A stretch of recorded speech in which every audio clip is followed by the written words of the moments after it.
An event to celebrate life and surviving addiction. This week on Mid-Ohio Valley Now. It's Mid-Ohio Valley Now, our weekly look at the issues, the events, and the news that affect our area. Here's your host, Eric Little. Good morning and welcome to another edition of Mid-Ohio Valley Now. I'm your host, Eric Little. Thanks for joining us again this week, and thanks for making us a part of your weekend routine. This week on Mid-Ohio Valley Now, we're talking about an online activist group that's trying to make a difference in the area, M.A.D in the M.O.V. You might have seen them on Facebook. We're joined by the co-founder, Kelli Wright. Kelli, welcome to the program today. Thanks, Eric. Thanks for having me. Tell us, what is M.A.D and the M.O.V. and how did it get its start? M.A.D and the M.O.V. is a volunteer organization formed by me and a friend of mine for about 20 years, Donna Helmick. We started off as wanting to do just a community closet for people that needed clothes that may have lost something in a fire, or maybe they were going to a job interview.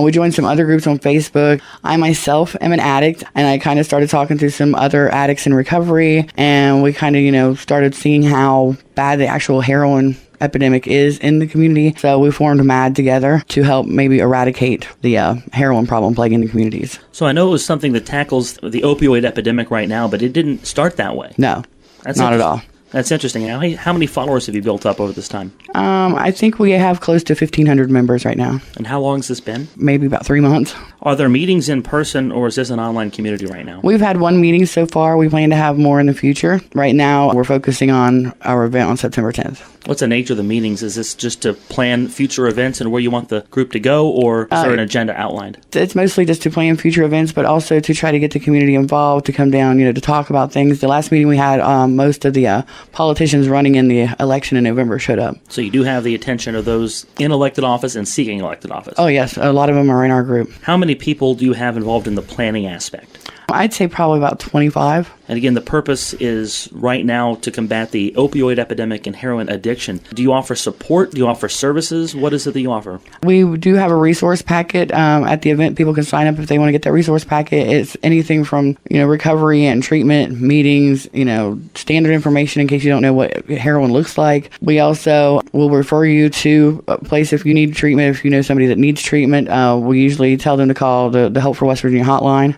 They're new, but as far as we know, they are very, very good. Our inboxes are open. We will talk to anybody at any time that just might need, somebody to talk to get through the night. So we pretty much try to do it all. And again, you were talking about this event, and I want to get into that really quickly. It's called Recovery Remix. What is Recovery Remix?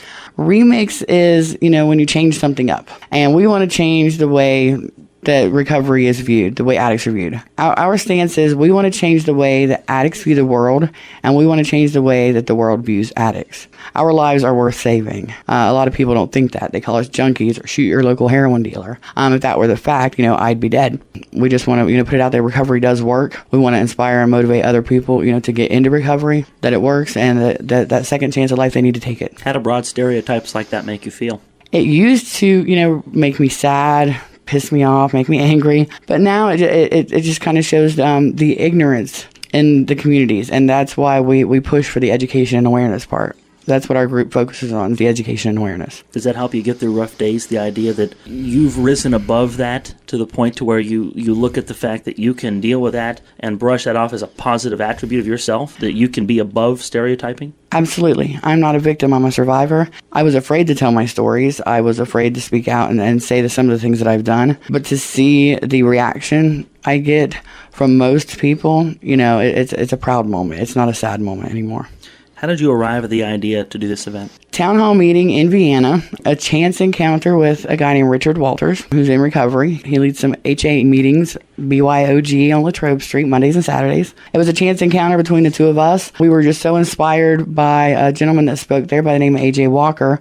We were just so inspired, from his story, and we realized we know so many other people's with that story. And to see the reaction of the crowd at that town hall meeting, just hearing AJ's story, we wanted to make sure that other people got to hear more stories. Because if he could, one person could inspire, us that much, we got 10 speakers that are going to inspire even more. And the event is September 10th? Yes. At City Park, and the times for that? It starts at 2 p.m. and will last until 10:30 p.m. And again, you've got speakers and you've got music and things like that. Tell us what you have and what these speakers are going to represent. Our speakers are all addicts in recovery, some longer than others, some new. We're hoping to have some of the kids that are participating in drug court to be there to hear these inspiring words. I think they might relate to our speakers more than they would anybody else. We have 5 different bands and musicians playing. Most of those are addicts in recovery. Blenner Hassett Middle School will be selling food. We have free door prize tickets, raffle tickets to 50/50 tickets. We have several booths being set up. Brent West, who's running for Wood County Sheriff, will be setting up. The Owl's Nest, which is actually a recovery in South Carolina, are setting up to try to join forces across the country instead of just one city. Mid-Ohio Valley Celebrate Recovery, they'll be setting up.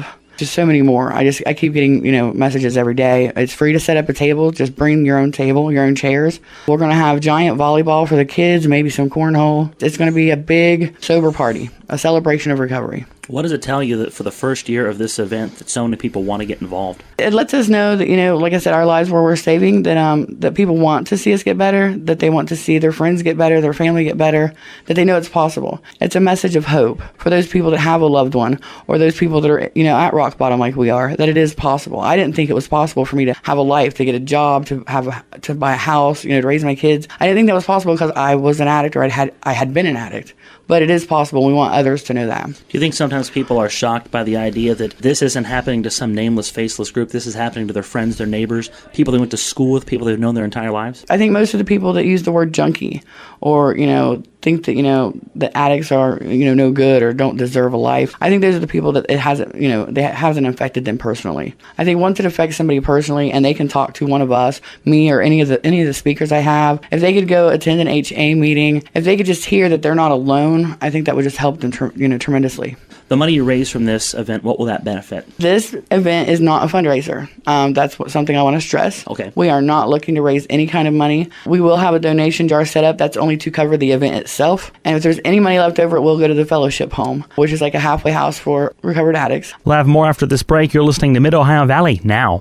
Welcome back to Mid-Ohio Valley Now. Again, I'm your host, Eric Little. Let's rejoin our conversation with Kelli Wright of M.A.D and the M.O.V. I want to go back to the group itself, M.A.D and the M.O.V. How is this group different from other online or in-person support communities? I think our group is different because it's about the people.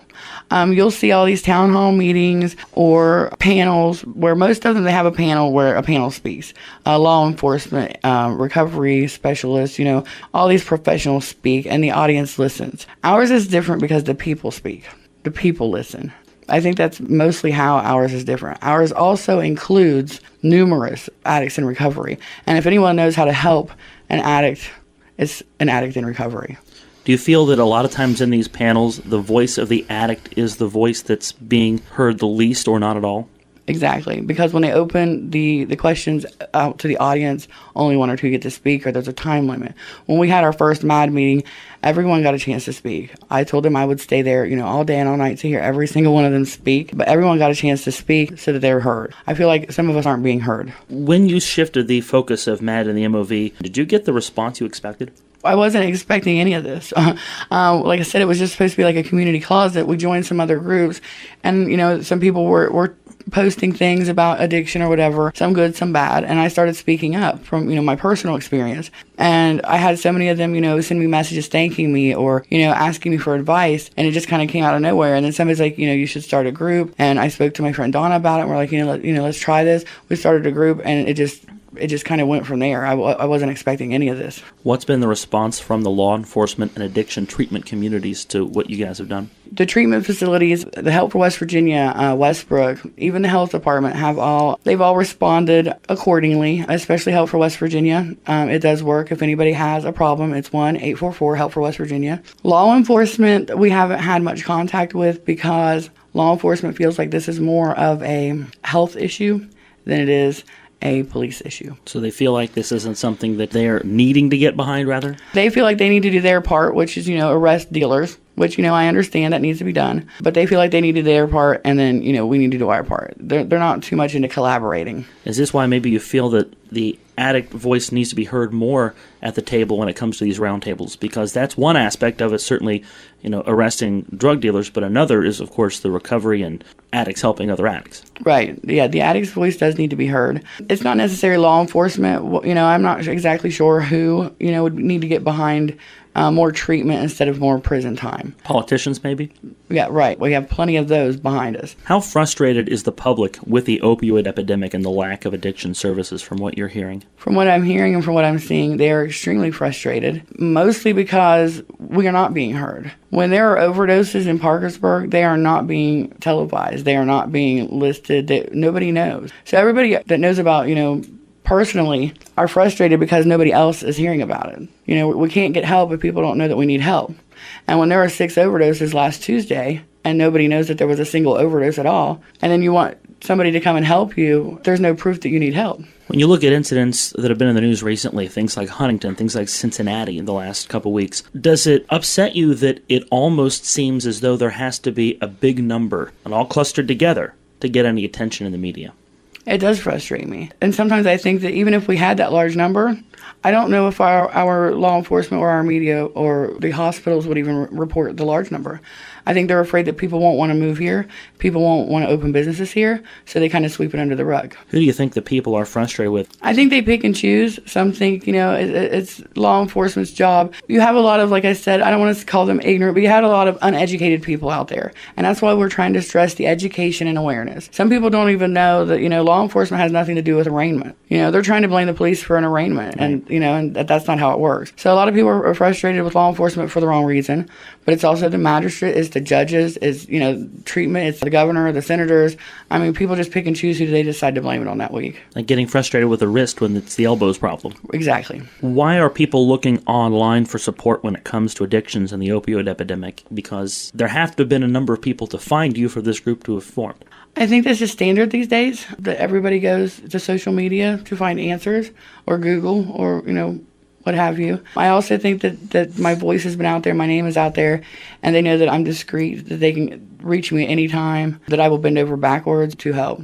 Do you think that having an online group and using social media like this makes it easier to give people what they're looking for because they can offer instant feedback and you can offer instant feedback? Yes, I believe that, but I also believe that there are some groups out there that don't necessarily give the right information, that some people are looking for in the wrong places. What kind of places are people looking they shouldn't be looking? Well, they're looking at Facebook groups to give them advice instead of pointing them to somebody that could give them better advice. In other words, rather than saying, I don't know the answer, but here's someone who does, they're trying to answer those questions. Right, and it's not necessarily, good advice. Are you surprised that so much of the role of helping to stem the opioid epidemic and offer support for addicts has fallen on citizen groups, rather than there being legislative solutions or judicial solutions? I am surprised that when we first started going to ask questions, like about the needle protocol, what happens when you find a dirty needle, it started there. I didn't realize how hard it was going to be, to get simple questions answered from the mayor on down. A lot of them pass the buck to someone else. There's no collaboration. I'm not blaming the mayor. I'm not blaming law enforcement. I'm not blaming city council. I'm not blaming the health department. I'm not blaming Westbrook. I'm not blaming any of those people. I think what it is that there needs to be more collaboration, that they need to know what each of the other, departments is doing instead of giving their own answers and, it doesn't jive with the other answers that you receive from everyone else. Would some kind of a task force between some of those bodies, maybe with your involvement as well, giving M.A.D and the M.O.V a seat at the table, would some kind of task force help solve some of those problems, or would it be much of the same as you've seen in the previous town halls? Well, I've seen, the drug coalition, that they just set up, but it's kind of like the town hall, where you have certain leaders from certain departments, but for some reason it's not cohesive yet. I mean, maybe it will be once they have it longer, or maybe there are too many panels set up instead of just one cohesive panel. I don't know the solution. Hopefully they're working on one.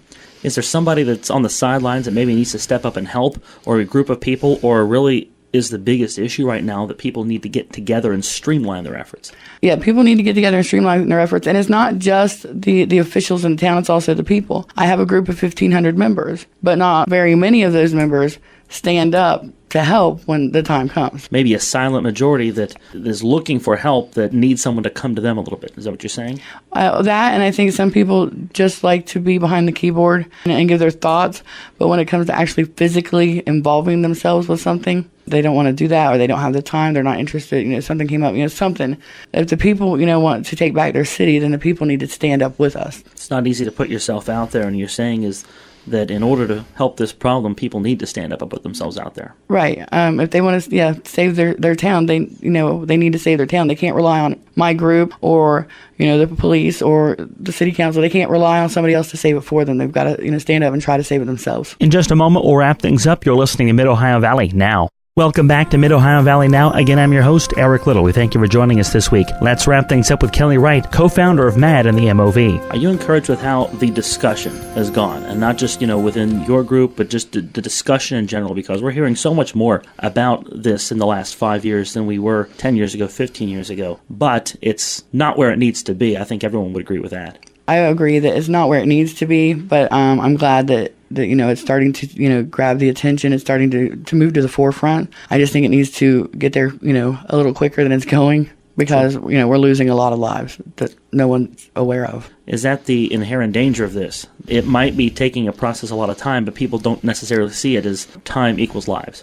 A lot of people don't see it that way. If they see, what's going on in Huntington and in Cincinnati, and Akron. Akron, I think, had 237 overdoses in 3 weeks. It's not necessarily the heroin, and I'm not, saying heroin, I'm condoning heroin use, but it's not necessarily the heroin that's killing the people. It's the things that are being mixed in with the heroin, like the fentanyl and the carfentanil. And if it's as close as Huntington and Cincinnati and Akron, it's only a matter of time before it's here. And if we have 6 overdoses just, due to heroin on, last Tuesday, how many overdoses are going to be here next Wednesday when the fentanyl hits? We don't have the time to wait. We've talked about education, too, and how people need to educate themselves. Do you think people just don't understand the actual makeup of the drug itself, that it is cut with so many other things? Some people understand it, but when you're an addict, especially a heroin addict, you do not care. You want that. And you'll take whatever you can get at certain points. You'll do anything to get that fixed. I think the education is for the people that are around it, the people that haven't started. It's the prevention. The children, It's the 16-year-old girl that wants to impress her boyfriend, so she shoots up for the first time. Or the mom with 3 kids that can't pay her bills, so,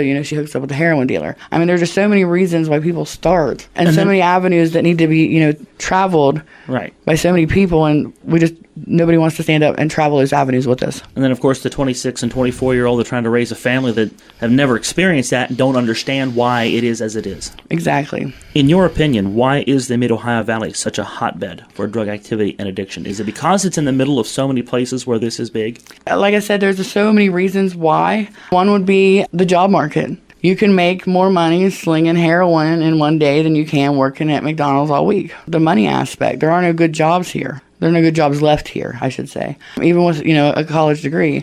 It's also because everyone else is doing it. Your friends are doing it. Your neighbors are doing it. It's because it's cheap. It's very, very cheap, and it's very, very, very easy to get. Well, some people are in pain, and you can't get the painkillers anymore. And if you do, get the painkillers and then you try the heroin's so much easier to get. It's so much cheaper. It's so much stronger. So yeah, there's just a million reasons why this is a hotbed right now. What's the most difficult hurdle addicts face? I think it's knowing and admitting that you're hopeless. I wish my friend Rich was here today. That's what, he tells me all the time is, because I'll tell him, I'm like, I think this guy is hopeless. And he's like, that's exactly what he needs to be to get help. He has to be hopeless. He can't have that one little excuse left. But I think, it's just admitting that you're at rock bottom, that you're hopeless, that there is no other way, that the only options left is death. And in turn, why is it important to let addicts know they aren't alone? Is that why? To save lives? Exactly. It's to let them know that recovery works, that there is life after addiction. I think some people think once they've been an addict that their life is over, that they can't get a job, that they can't, go to school, that they can't do this or that, and they can. And I think, a lot of them don't realize that. I didn't realize that. I thought I'll never be able to do any of this because, I have a criminal background. I've been an addict, but I did it, and, a lot of people did it. We just want the other addicts to know that you can do it and that we're there to help you up. Why are there still so many stigmas in place regarding addiction, do you think?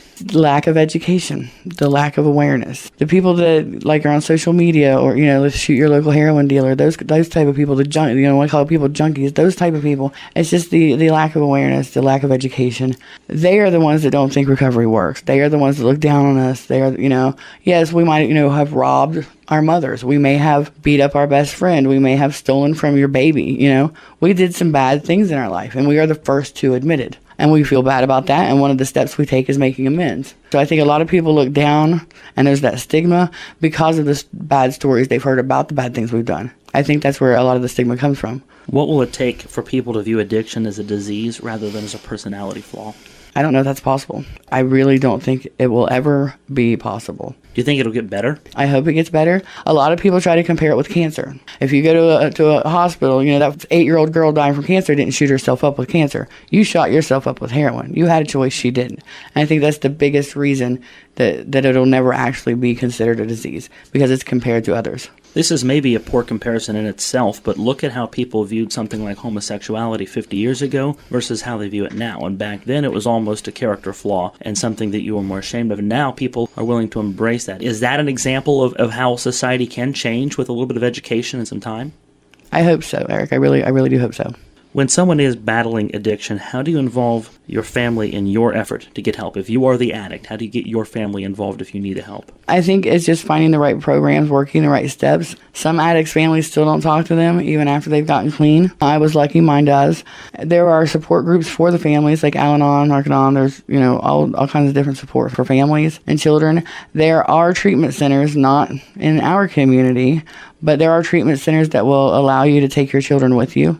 They will educate your children, give your children health care. There are places out there that will help you, get your family involved. For personally speaking to your family, that can be difficult because there's a lot of emotions, a lot of feelings involved. From personal experience, my family didn't talk to me for years.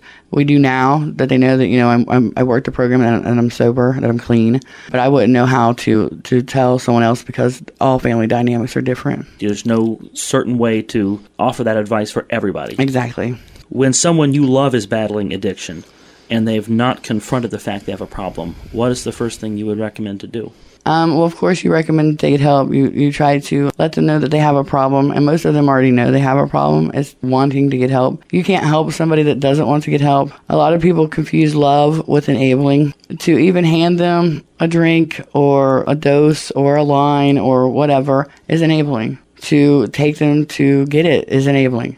Like I said, my family cut me off completely for 4 years. We did not speak. Some people, think that they were mean or cruel for doing that. That's exactly what I needed them to do. I didn't know it then, and I hated them for it then. But now that I've been clean and sober for as long as I have, is exactly what they needed to do. Cut all ties. How can people get involved with your event? Going back to M.A.D and the M.O.V's Recovery Remix, if people want to help you at this point, with the planning, with the execution of the event, what can they do? They can join the group, M.A.D and the M.O.V. It's at facebook.com/group/M.A.D and the M.O.V. They can send me a personal message, a private message, or they can even go to the event page itself and put a post there. So again, are you planning other events in the future to bring people together? Or is that a lot of that predicated on how this goes? We definitely want to do Recovery Remix every year. We are also working on a march to City Hall. Hopefully it'll be happening in the spring. It won't be a very long march, half a mile maybe, to City Hall. We want to walk to City Hall and let them know that, there's a problem in their communities, whether they believe it or not, and what are they going to do about it. How can we stop addiction before it starts? So what's the biggest thing we need to do? Educate your children, educate anybody that hasn't started. Everybody needs to be educated. And not high school anymore, middle school, elementary school. They need to know what it looks like, what it smells like, what it does, what it makes people do, what the consequences are. It's education and awareness. Let people, be aware that there's bad heroin out there laced with fentanyl. So if you're going to, shoot up for the first time this weekend, don't do it this weekend. Don't do it ever, but especially, don't do it, there's fentanyl coming. It's here. The flock is here. There's all kinds of bad stuff here. It's trying to get people to stop the addiction now, but also to prevent them from ever starting it.